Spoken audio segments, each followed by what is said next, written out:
2027 one day বিশ্বকাপে সরাসরি খেলার পথে বাংলাদেশের এখন বেশ ভালো অবস্থানে।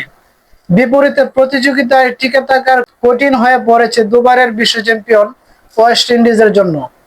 আয়ারল্যান্ডের বিপক্ষে দ্বিতীয় ওয়ানডেতে আফগানিস্তানের জয়ের পর ক্যারিবীয়দের সমীকরণ আরো কঠিন হয়েছে।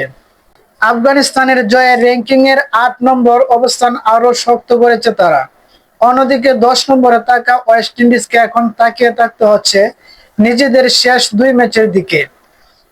সেই 2 ম্যাচও আবার শক্তিশালী ভারতের বিপক্ষে, ভারতের মাটিতেই। 2027 ওয়ানডে বিশ্বকাপে খেলবে মোট 14টি দল। দক্ষিণ আফ্রিকা এবং জিম্বাবুয়ে সহ আয়োজক হিসেবে সরাসরি বিশ্বকাপে জায়গা পেয়েছে।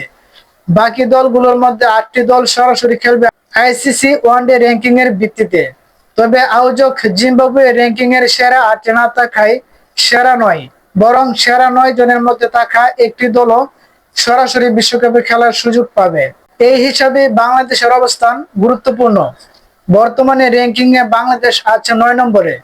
লিটন দাসের দলের রেটিং 83। তাদের ঠিক পেছনে 10 নম্বরে থাকা ওয়েস্ট ইন্ডিজের রেটিং 77, অর্থাৎ 2 দলের মধ্যে ব্যবধান 6 রেটিং পয়েন্ট।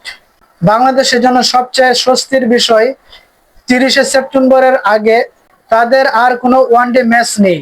ফলে এই সময়ে বাংলাদেশের রেটিং কমারও কোনো সুযোগ নেই, বাড়ারও সুযোগ নেই, অর্থাৎ নিজেদের অবস্থান ধরে রাখার সুযোগ পাচ্ছে বাংলাদেশ। অন্যদিকে ওয়েস্ট ইন্ডিজকে 30 সেপ্টেম্বরের মধ্যে অন্তত 9ম স্থানে উঠতে হবে সরাসরি বিশ্বকাপে খেলার জন্য।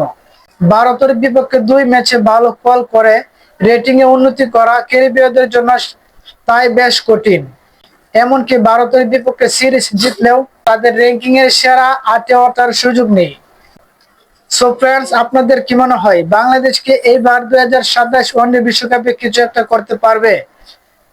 অবশ্যই কমেন্টে আপনার গুরুত্বপূর্ণ মতামত জানাবেন। ভিডিওটি ভালো লাগলে একটা লাইক দিয়ে দিবেন। ক্রিকেট নিয়ে সমস্ত আপডেট নিউজ সবার আগে পেতে আমাদের চ্যানেলটি সাবস্ক্রাইব করে পাশে থাকুন। ধন্যবাদ। সবাই ভালো থাকবেন, সুস্থ থাকবেন। আল্লাহ হাফেজ।